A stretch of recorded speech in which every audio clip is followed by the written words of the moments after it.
Pernahkah kamu merasa sudah berbuat baik, namun justru dibuang, difitnah, dan ditinggalkan oleh orang-orang terdekatmu? Kisah ini bukan tentang ular, bukan tentang kutukan, melainkan tentang seorang perempuan yang hatinya terlalu tulus untuk dunia yang kejam. Sebelum kamu menitikkan air mata bersama cerita ini, jangan lupa subscribe channel ini, tekan like, share ke orang-orang tersayang, dan tuliskan pendapatmu di kolom komentar, karena mungkin kisah ini sedang berbicara tentang hidupmu sendiri. Senja itu tidak sekedar menutup hari, tetapi seperti ikut mengantar sebuah pengusiran. Langit berwarna jingga keabu-abuan membentang di atas pegunungan, seolah menahan napas menyaksikan seorang gadis muda melangkah keluar dari desanya dengan kepala tertunduk. Namanya Alia. Kakinya melangkah perlahan, bukan karena lelah semata, melainkan karena setiap langkah terasa seperti meninggalkan potongan jiwanya sendiri. Di belakangnya, rumah-rumah kayu berdiri bisu. Tak satu pun pintu terbuka, tak satu pun suara memanggil namanya. Padahal di tempat itulah ia dilahirkan, dibesarkan, dan pernah percaya bahwa ia dicintai. Angin senja mengibaskan ujung bajunya, seakan berbisik lirih. Beginikah rasanya ditolak oleh dunia yang kau sebut rumah?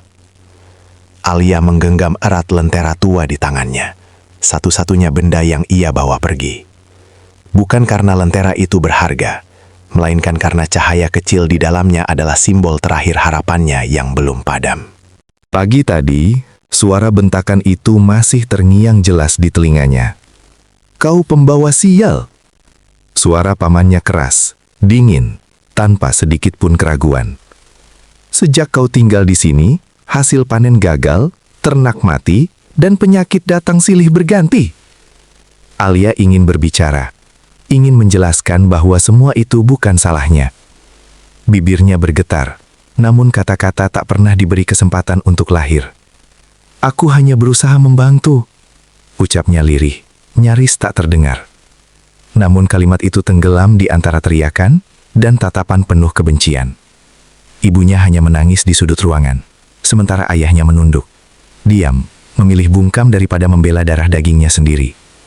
Saat pintu rumah ditutup di belakangnya, Alia sadar bahwa pengusiran itu bukan hanya tentang tempat tinggal, melainkan tentang penolakan atas keberadaannya sebagai manusia. Malam turun cepat di hutan pegunungan. Kabut tipis merambat di antara pepohonan tinggi, membuat jalan setapak nyaris tak terlihat. Setiap langkah Alia disertai suara ranting patah dan dedaunan kering yang terinjak. Jantungnya berdegup kencang. Ia memeluk lentera itu erat-erat, seolah memeluk dirinya sendiri. "Ya Allah, aku hanya ingin hidup dengan tenang," bisiknya. Suaranya bergetar tertelan malam. Suara burung hantu menggema dari kejauhan, membuat bulu kuduknya meremang. Sesekali ia berhenti, menahan tangis, bertanya dalam hati, mengapa menjadi orang baik justru membuatnya kehilangan segalanya. "Apa salahku sampai harus diusir seperti ini?" tanyanya pada kegelapan. Namun hutan tak menjawab. Yang ada hanya kesunyian yang terasa begitu berat, seolah ikut menekan dadanya yang sesak. Tiba-tiba, rumput di depannya bergerak. Pelan, namun jelas. Alia terhenti, napasnya tercekat. Dari balik bayangan pepohonan, muncul sosok yang membuat darahnya seakan membeku. Seekor ular hitam besar. Tubuhnya berkilau seperti besi basah. Sisiknya tersusun rapi dan kokoh. Mata merahnya menatap lurus ke arah Alia. Lentera di tangannya bergetar hebat. Jangan. Tolong jangan," bisiknya ketakutan. Ia ingin berlari, tetapi kakinya seolah menolak bergerak. Dalam benaknya, hanya ada satu kata, mati. Namun sesuatu yang aneh terjadi. Ular itu tidak mendesis agresif, tidak menerjang. Ia hanya diam, mengangkat kepalanya perlahan, seolah menimbang ketakutan di hadapannya. Cahaya biru samar mulai mengalir di sekitar tubuh ular itu, menerangi wajah Alia yang pucat dan basah oleh air mata. Alih-alih menyerang, ular itu melingkarkan tubuhnya di depan Alia, membentuk semacam perisai. Cahaya biru itu semakin terang, menghadirkan rasa hangat yang aneh, berlawanan dengan dinginnya malam hutan. Alia terisak pelan. Kau tidak akan menyakitiku, kan? Tanyanya dengan suara yang hampir patah. Ular itu menggerakkan kepalanya perlahan, lalu menurunkannya sejajar dengan mata Alia, seolah sedang menatap seorang teman lama. Untuk pertama kalinya sejak ia diusir, Alia merasa aman. Aneh, gumamnya lirih. Manusia mengusirku, tapi makhluk yang ditakuti justru melindungiku. Lentera di tangannya menyala lebih stabil, dan di bawah cahaya kecil itu, Alia menyadari bahwa malam yang paling gelap pun bisa menyimpan awal dari sebuah keajaiban. Malam itu, Alia tidak lari. Entah keberanian dari mana yang tiba-tiba muncul, ia justru duduk perlahan di atas rumput yang masih basah oleh embun. Ular hitam itu tetap di sana, tidak bergerak, seakan menghormati keputusannya. Angin berdesir lembut, membawa aroma tanah dan dedaunan basah. "Jika kau ingin memakanku," ucap Alia lirih sambil menunduk. "Lakukanlah sekarang. Aku sudah terlalu lelah untuk takut." Suaranya nyaris seperti doa yang putus asa. Namun yang terdengar hanyalah hembusan napas berat sang ular. Tidak ada serangan. Tidak ada ancaman. Hanya kesunyian yang anehnya terasa menenangkan. Seperti dua jiwa terluka yang sama-sama lelah bertarung dengan dunia. Sejak malam itu, Alia kembali. Awalnya dengan ragu, lalu dengan kebiasaan. Ia membawa sisa makanan dari hutan, buah-buahan liar, air dari mata air kecil. Ia duduk di tempat yang sama, menyalakan lentera, dan mulai berbicara. "Hari ini aku teringat ibuku," katanya suatu malam, menatap api kecil di dalam lentera. "Ia mencintaiku, tapi tak cukup berani membelaku." Ular itu mendengarkan dalam diam. "Apakah kau pernah merasa sendirian?" tanya Alia sambil menatap mata merah itu. Ular itu menggeser tubuhnya sedikit mendekat, cukup dekat untuk membuat Alia merasa didengar. Sejak saat itu, hutan bukan lagi tempat pelarian, melainkan tempat ia akhirnya bisa jujur tanpa dihakimi. Hari demi hari berlalu, dan percakapan mereka semakin dalam. Alia tertawa kecil saat bercerita tentang masa kecilnya, lalu menangis tanpa malu saat luka lama kembali terbuka. "Aku selalu berusaha baik," katanya suatu malam dengan suara parau. "Tapi mengapa orang baik justru sering disakiti?" Ia menunduk, bahunya bergetar. Ular itu mendesis pelan, bukan sebagai ancaman, melainkan seperti gumaman yang penuh empati. Alia tersenyum pahit. "Lucu ya, aku berbicara pada ular. Tapi justru disinilah aku merasa paling dimengerti." Cahaya biru di tubuh ular itu berdenyut lembut, seolah menenangkan hati yang remuk di hadapannya. Pada malam purnama, sesuatu berubah. Cahaya bulan menyinari hutan dengan terang yang tak biasa. Ular itu mengangkat kepalanya tinggi. Tubuhnya mulai bersinar lebih kuat dari sebelumnya. Alia berdiri panik. "Ada apa? Kau sakit?" tanyanya cemas. Cahaya biru itu berputar, membungkus tubuh ular seperti pusaran angin. Alia mundur selangkah, menutup mulutnya menahan terkejut. Dalam sekejap, cahaya itu meredup, dan di hadapannya berdiri seorang pria tinggi berpakaian hitam. Wajahnya tampan, namun syarat kesedihan. "Maafkan aku telah menyembunyikan wujud asliku," ucapnya pelan. Alia terdiam. Air matanya jatuh tanpa suara.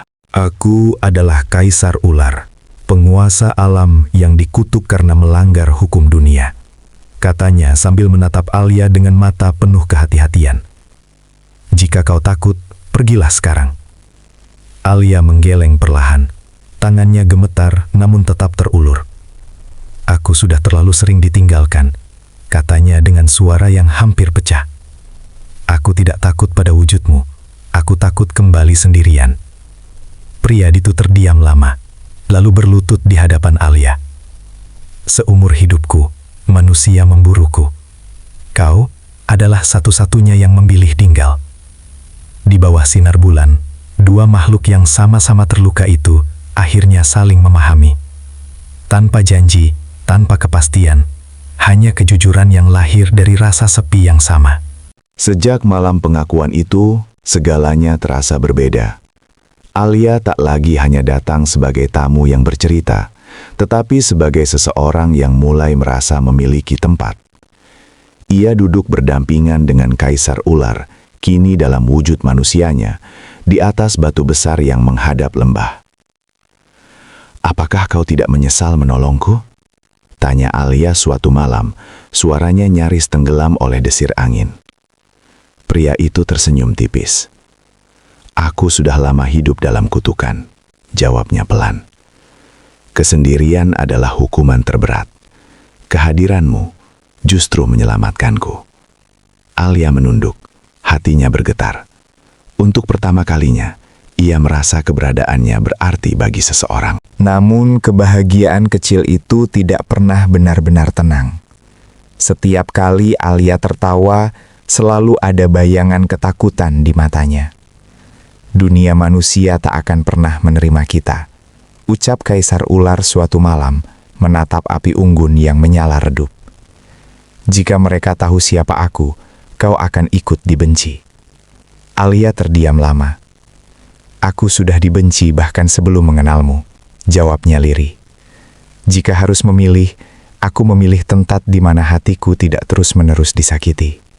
Kata-kata itu bukan teriakan perlawanan, melainkan pengakuan jujur dari jiwa yang lelah. Desas-desus mulai berhembus dari desa. Beberapa pemburu melihat cahaya biru dari hutan, dan nama Alia kembali disebut. Kali ini dengan nada ketakutan. "Dia bersekutu dengan iblis," kata mereka. "Pantas saja bencana datang." Alia mendengar semua itu dari seorang anak kecil yang diam-diam menemuinya. Malam itu, tangannya bergemetar. "Aku tak ingin kau terluka karena aku," katanya pada Kaisar Ular sambil menahan tangis. Pria itu menatapnya dalam-dalam. "Aku telah hidup ratusan tahun dalam kebencian," jawabnya tenang. "Namun kehilanganmu, itu yang tak sanggup kuterima." Hari demi hari, tekanan semakin nyata. Api unggun desa terlihat dari kejauhan, dan suara langkah manusia semakin sering terdengar di batas hutan. Alia menggenggam lengan Kaisar Ular. "Pergilah," katanya dengan suara bergetar. "Selamatkan dirimu." Kaisar Ular menggeleng pelan. "Aku takkan pergi dan meninggalkanmu seperti dunia pernah lakukan," ujarnya tegas. Alia menangis. "Mengapa kau begitu baik padaku?" tanyanya putus asa. Kaisar Ular tersenyum pahit. "Karena aku tahu rasanya menjadi makhluk yang tidak diinginkan." Malam sebelum segalanya berubah, Alia berdoa dalam diam. Tangannya terangkat, air matanya jatuh membasahi tanah. "Ya Allah," bisiknya, "jika cinta ini salah, ambillah dariku. Tapi jika engkau tahu betapa sepinya kami, kuatkanlah kami." Kaisar Ular berdiri di belakangnya, tak berkata apa-apa. Dalam hatinya, ia tahu esok hari akan menjadi penentu. Bukan hanya tentang cinta, tetapi tentang keberanian untuk tetap memilih kebaikan di tengah dunia yang gemar menghakimi. Fajar belum sempurna merekah ketika suara teriakan memecah keheningan hutan. Cahaya obor menyala di kejauhan, bergerak seperti api kemarahan yang tak bisa dibendung. Alia berdiri gemetar. "Mereka datang," bisiknya lirih. Kaisar Ular melangkah ke depan. Tubuhnya perlahan diselimuti cahaya biru yang kembali menyala. "Masuklah ke baliku," katanya tegas. Namun Alia menggeleng, menahan lengannya. "Tidak," ucapnya dengan air mata mengalir. "Aku sudah terlalu sering bersembunyi. Kali ini, biarkan aku berdiri." Orang-orang desa tiba dengan teriakan dan tudingan. Itu dia, penyebab semua bencana. Tombak teracung, api berkobar. Alia melangkah maju, tubuhnya kecil di hadapan amarah massa. "Berhenti!" teriaknya dengan suara bergetar namun tegas. "Jika kalian mencari kejahatan, carilah di hati yang mudah menghakimi." Semua terdiam sejenak. Kaisar Ular menatap Alia dengan mata penuh keterkejutan. "Kembalilah," bisiknya. "Aku tak sanggup melihatmu terluka." Alia menoleh dan tersenyum. "Aku tak takut lagi." Ketika tombak pertama dilempar, langit bergemuruh. Cahaya menyambar dari langit, menghantam tanah di antara Alia dan massa. Angin berputar kencang, membuat api obor padam satu persatu. Kaisar Ular berteriak, suaranya menggema. "Cukup!" Cahaya biru menyatu dengan cahaya putih dari langit. Kutukan yang mengikat jiwanya bergetar hebat. Alia jatuh berlutut, memeluk tanah sambil menangis. "Ya Allah, lindungilah kami." Dan di detik itulah, rantai kutukan itu pecah. Bukan oleh kekuatan, tetapi oleh ketulusan yang tak dibalas kebencian. Cahaya perlahan mereda. Orang-orang desa berjatuhan, menangis dalam ketakutan dan penyesalan. Kaisar Ular berdiri, namun kali ini tanpa aura kegelapan. Wajahnya damai, matanya penuh kehidupan. Ia menatap tangannya sendiri, lalu Alia. "Kutukanku hilang," katanya lirih tak percaya. Alia tersenyum di tengah air mata. "Karena kau memilih melindungi, bukan membalas," jawabnya pelan. Dari kejauhan, matahari terbit memecah gelap, seperti memberi isyarat bahwa malam terpanjang telah usai. Alia tidak pernah kembali ke desa. Bukan karena dendam, melainkan karena ia telah menemukan rumah yang sesungguhnya. Tempat ia diterima apa adanya. Di puncak gunung, ia berdiri bersama pria yang dulu disebut monster.